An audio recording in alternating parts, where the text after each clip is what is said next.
This week, Reading America visits the District of Columbia with Becoming by Michelle Obama, published by Penguin Books in 2018.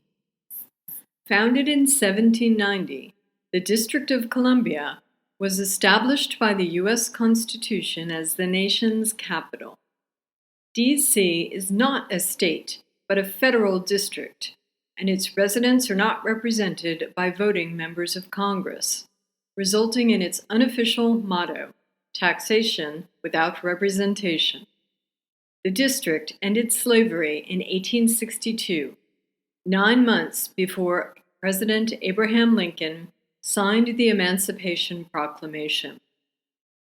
The White House, the traditional home of the First Family, was officially named by President Theodore Roosevelt in 1901.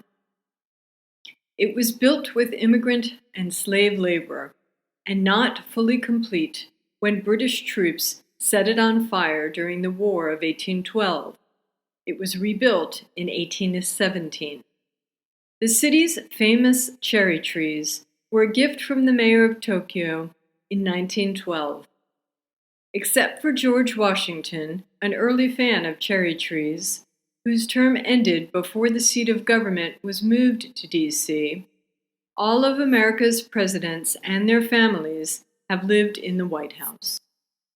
Although there have been first ladies I've admired, Eleanor Roosevelt, or sympathized with, Hillary Clinton, I never saw myself as a reader of First Lady literature. That changed with Becoming, a memoir by the 44th First Lady of the United States, Michelle Obama. Here at last was a First Lady I could identify with. This may be in part generational, and because I'm a fellow lawyer, but it's also because Obama's memoir is written in a frank and engaging style that immediately draws in the reader. Born and raised in Chicago, Michelle Obama attended Princeton University and Harvard Law School. Her clear-eyed narration doesn't gloss over the hardships her family faced as a working-class African-American family in a tense time and place for race relations. Yet her rise seems inexorable because of her drive, ambition, and resolve, along with the support of her family and female mentors.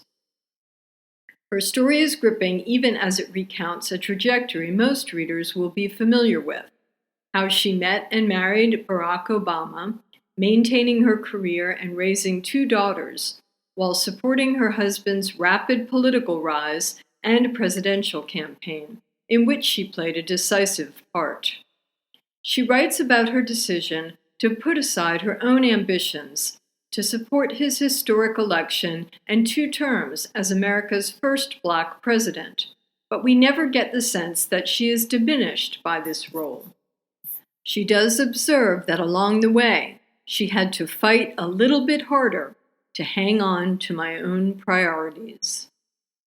Obama's gratitude and appreciation for her parents, brother, extended family, friends, work colleagues, the staff who cared for the First Family at the White House, and, above all, her husband and children shine through in this account. Becoming is a love story and a family story, not without its complications and setbacks, but reaching ever upward towards hope and change. It is, above all, an American story. She writes, "I'd been lucky to have parents, teachers, and mentors who'd fed me with a consistent, simple message. You matter. As an adult, I wanted to pass those words to a new generation." With Becoming, Michelle Obama passes that message to us, her readers.